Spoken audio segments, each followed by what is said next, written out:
Okay, today we're working on the 5.3 that's going in my El Camino. And on these motors, they have a oil cooler set up right here, which is held on by two 10mm bolts, so it's really easy to get off. It's got a little O-ring on it. And we're going to be replacing that with a Ict Billet oil cooler delete plate. It comes with the O-ring and new hardware. And it's this really nice machined billet plate. I'm going to show you how to install it right quickly. I'm not affiliated with them at all. I just really like their products. I've got several Ict Billet parts on this motor itself.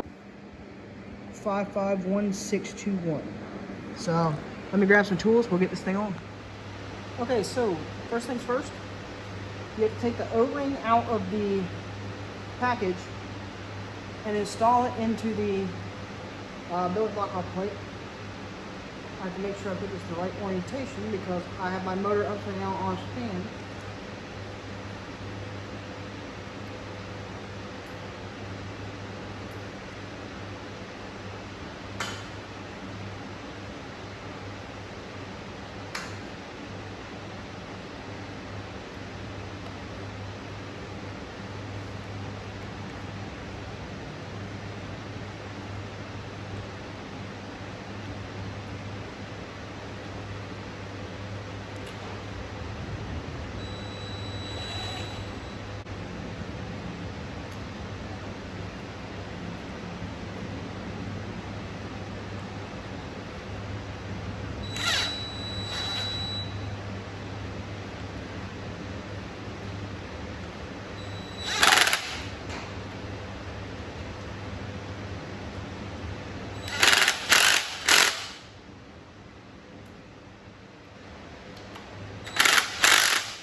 Okay, and it's really that simple.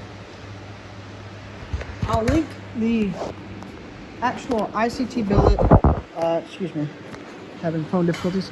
I'll link the actual billet plate and the tools I used in the description below. That's what it looks like on there. I'm gonna go back and torque it with the torque wrench to make sure it's on there properly. But yep, that's a great addition. It gives a little bit of clearance so you don't have to worry about the little nipples sticking off. They offer several different varieties of block-offs, and it should work great in the El Camino.